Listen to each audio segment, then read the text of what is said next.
Movie की शुरुआत होती है और हमें हॉरन को दिखाया जाता है जो एक प्लेन में बैठा हुआ है, कहीं जाने के लिए नहीं बल्कि ये सोचकर कि काश ये प्लेन क्रैश हो जाए। दरअसल हॉरन के ऊपर बहुत सारा कर्ज है जिसे वो चुका नहीं पा रहा।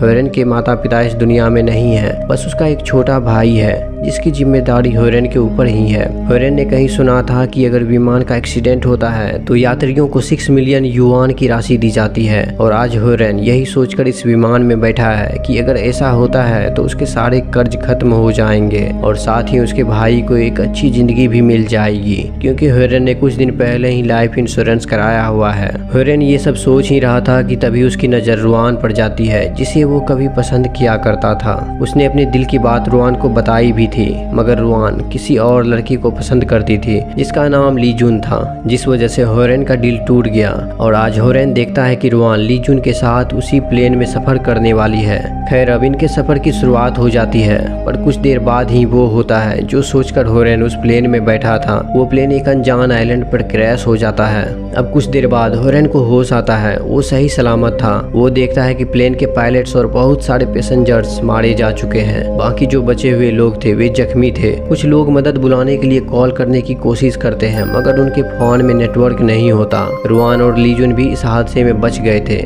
ली जून सभी से कहता है, इतनी ऊंचाई से गिरने के बाद भी हम जिंदा हैं, ये किसी चमत्कार से कम नहीं, हम जरूर बच निकलेंगे। तभी एक आदमी कहता है, हम विमान के पिछले हिस्से में थे, अब हमें विमान के कॉकपिट को ढूंढना होगा क्योंकि उसमें रेडियो ट्रांसमीटर है जिसके द्वारा हम आर्मी की मदद बुला सकते हैं। फिलहाल अभी हमें कुछ खाने का इंतजाम करना होगा। इस आइलैंड पर काफी सारे फल है। ये कहकर वो पास ही लगे पेड़ से एक बड़ा सा फल तोड़ता है और जैसे ही वो उस फल को खाने की कोशिश करता है वो फल फट जाता है, जिससे उस आदमी की मौके पर ही मौत हो जाती है। ऐसा इसलिए हुआ क्योंकि उस फल में जहरीला लिक्विड भरा हुआ था। ये देखकर सभी डर जाते हैं। तभी इनकी नजर दूर पहाड़ी से उठ रहे धुएं पर जाती है और ये समझ जाते हैं कि कॉकपिट वहीं गिरा है और वहां तक जाने में इन्हें कम से कम 2 दिन लगेंगे। एक यात्री सभी से कहता है, आप सभी को डरने की जरूरत नहीं है, मैं आप सभी को लीड करूंगा। ये कहकर वो जैसे ही आगे बढ़ता है एक चीज आकर उसे अपना निवाला बना लेता है और वो चीज कुछ और नहीं बल्कि एक विशाल और खतरनाक मांसाहारी पौधा था जिनकी संख्या वहाँ पर काफी ज्यादा थी। और अब वो सारे मॉन्स्टर पौधे इन सभी पर हमला करने लगते हैं क्योंकि सभी मॉन्स्टर पौधे इन लोगों की हलचल से जग चुके थे।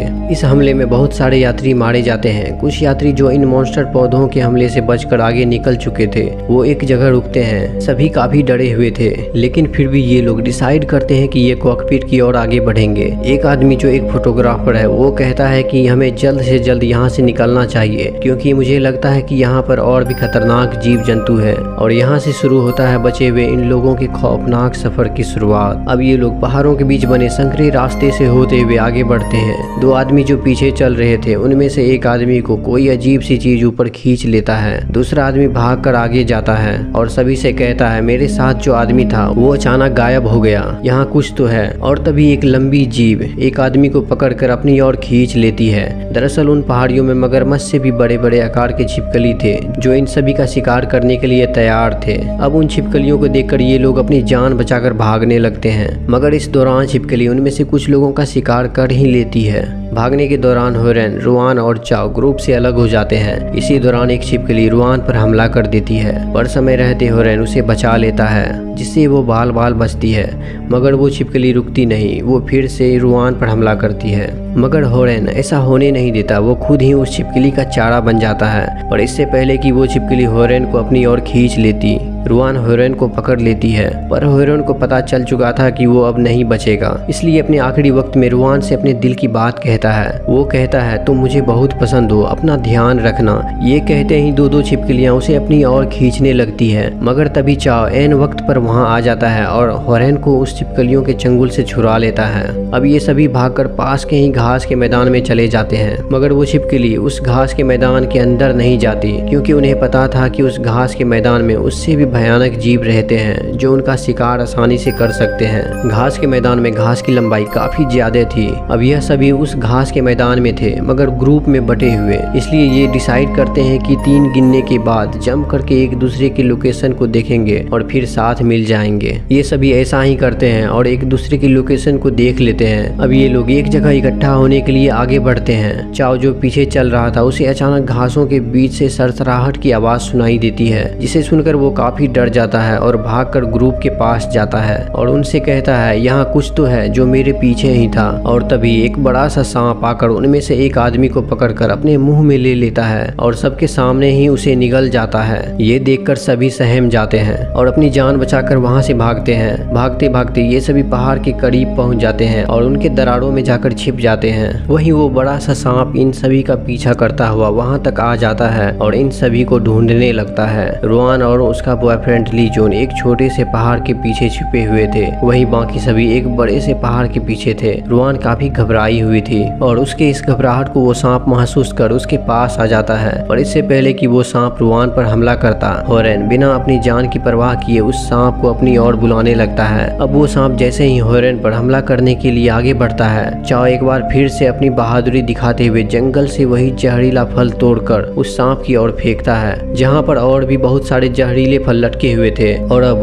उन सारे फलों के टूटने से जहरीला लिक्विड उस सांप पर गिरता है, जिससे वो जलने लगता है और अपनी जान बचाकर वहाँ से भाग जाता है। अब रात होने वाली थी, इसलिए ये लोग वहीं रुकने का डिसाइड करते हैं। पास में ही इन्हें एक गुफा मिलता है। ठंड काफी ज्यादा थी, इसलिए ये लोग लकड़ियां इकट्ठा करते हैं, मगर जलाने के लिए उनके पास कुछ नहीं होता। तभी कैमरामैन देखता है कि पत्थर से कच्चे तेल का रिसाव हो रहा है। वो कहता है ये तेल हमारे लिए काम आ सकता है, मगर मुझे धातु का एक टुकड़ा चाहिए। पर किसी के पास धातु का कोई टुकड़ा नहीं था। तभी होरेन अपने गले से स्माइल वाला लॉकेट निकाल कर देता है। वो लॉकेट उसे रुआन ने दिया था। रुआन की नजर भी उस लॉकेट पर जाती है, जिसे देखकर उसे समझ आ जाती है कि होरेन उसे आज भी कितना पसंद करता है, क्योंकि उसने उस मामूली से लॉकेट को उसके याद में अब तक संभाल कर रखा हुआ है। कैमरामैन उस धातु की मदद से ऑक्सीकरण क्रिया के द्वारा आग जलाने में सफल रहता है। अब वो होरेन को वो लॉकेट देते हुए कहता है कि तुम इसे संभाल कर रखो, ये तुम्हारी किस्मत की चाबी भी साबित हो सकती है। अब कुछ देर ही हुए थे कि इन्हें दूर से एक रोशनी आती हुई दिखाई देती है, जो देखकर ये समझ जाते हैं कि रेस्क्यू वाले यहाँ तक पहुँच गए हैं इन्हें बचाने। होरेन, ली जून और एक यात्री डिसाइड करते हैं कि ये बाहर जाकर रेस्क्यू टीम को यहाँ का लोकेशन बताएंगे। अब ये लोग उस जगह पर पहुँच जाते हैं जहाँ से इन्हें वो लाइट दिखाई दे रही थी,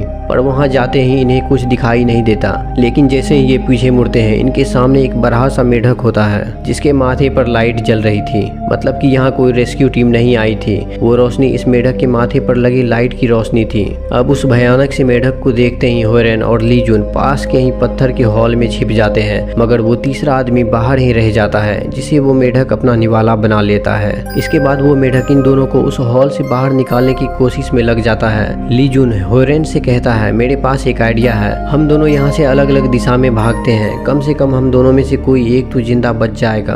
अब ली जून के 3 गिनते ही होरेन एक दिशा की ओर भागता है, मगर ली जून बाहर नहीं निकलता, मतलब कि उसने होरेन को धोखा दिया। अब वो मेढक होरेन पर हमला कर देता है। इसके बाद ली जून गुफा में वापस आ जाता है। सभी उससे पूछते हैं कि वो दोनों कहाँ हैं और बाहर कौन था। इस पर ली जून कहता है, बाहर एक मॉन्स्टर मेढक था जिसने उन दोनों को मार डाला। ये सुनते ही रुआन काफी दुखी हो जाती है, क्योंकि वो भी अब होरेन को पसंद करने लगी थी। ये लोग बात कर ही रहे थे कि तभी इन्हें झाड़ियों से कुछ आवाज सुनाई देती है, और जैसे ही ये सभी उस तरफ देखते हैं, उन्हें सामने होरेन आता हुआ दिखाई देता है, मतलब कि वो बच गया था। दरअसल जब वो मेढक होरेन को खाने ही वाला था, तभी पीछे से एक बड़ा और विशाल सांप आकर उस मेढक को खा जाता है, जिससे होरेन की जान बच जाती है।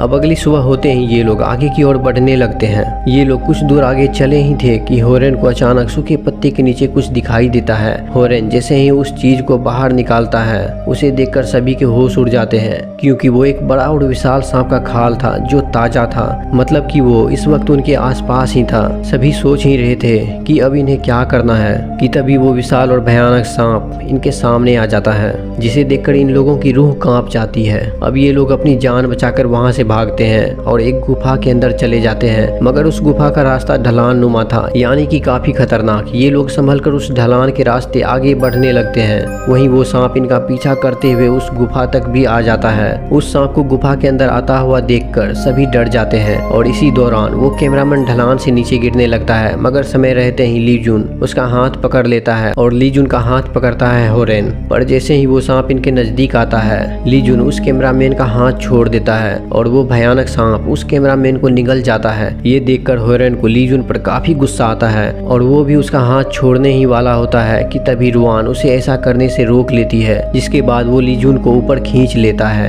अब ये लोग फाइनली भागकर प्लेन के कॉकपिट के पास आ जाते हैं। उस प्लेन की एक एयर होस्टेस जो इनके साथ ही थी, वो अंदर जाकर उस प्लेन के इंजन को ऑन करती है और पाती है कि उस प्लेन का इंजन अभी भी सही सलामत है। इसी दौरान होरेन की नज़र रेडियो ट्रांसमीटर पर जाती है जो प्लेन से थोड़ी दूर पर गिरा हुआ था। होरेन जैसे ही वहां जाता है वो देखता है कि उस जगह पर सांप के बहुत सारे अंडे टूटे हुए हैं, जो शायद प्लेन क्रैश होने के कारण टूट गए होंगे। अब होरेन जैसे ही रेडियो ट्रांसमीटर लेकर वापस लौटता है, वो देखता है कि वहाँ पर वही सांप वापस आ गया है जिस पर इन लोगों ने जहरीले फलों से हमला किया था। वो सांप अब काफी ज्यादा गुस्से में था। उस सांप को देखते ही होरेन प्लेन के एक टुकड़े के नीचे छिप जाता है। तभी रुआन होरेन की मदद करने के लिए वहाँ आ जाती है, मगर उसके हमले से उस सांप के ऊपर कोई भी असर नहीं होता।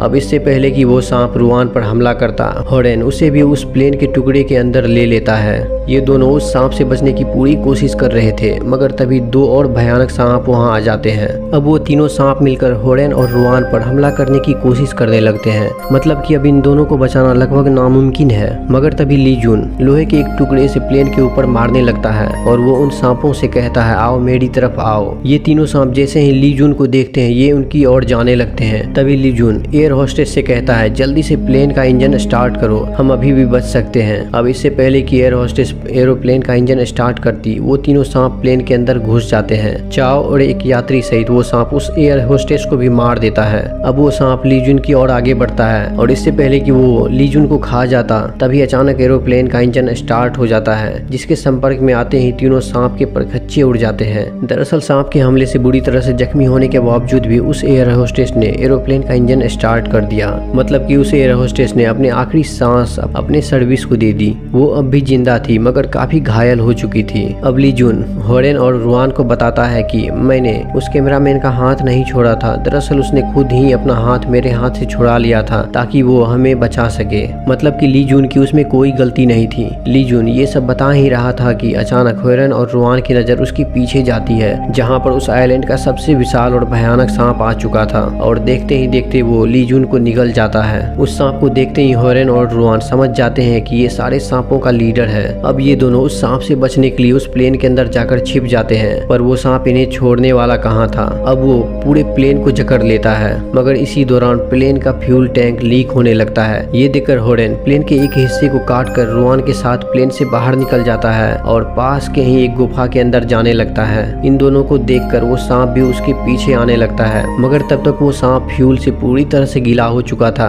और तभी होरेन अपने मेटल लॉकेट से पहाड़ पर घिसता है और उस चिंगारी को उस सांप की ओर फेंक देता है, जिसके बाद वहाँ एक बहुत बड़ा ब्लास्ट होता है जिसमें जलकर वो सांप मारा जाता है। वहीं होरेन और रुआन गुफा के काफी अंदर जा चुके थे, इसलिए इनकी जान बच जाती है। अब उस धमाके से उठने वाले धुएं के गुब्बारे को देखकर रेस्क्यू टीम उस आइलैंड पर आ जाते हैं और इन दोनों का रेस्क्यू कर लेते हैं। अगर आपको ये मूवी पसंद आई तो लाइक और सब्सक्राइब जरूर करें।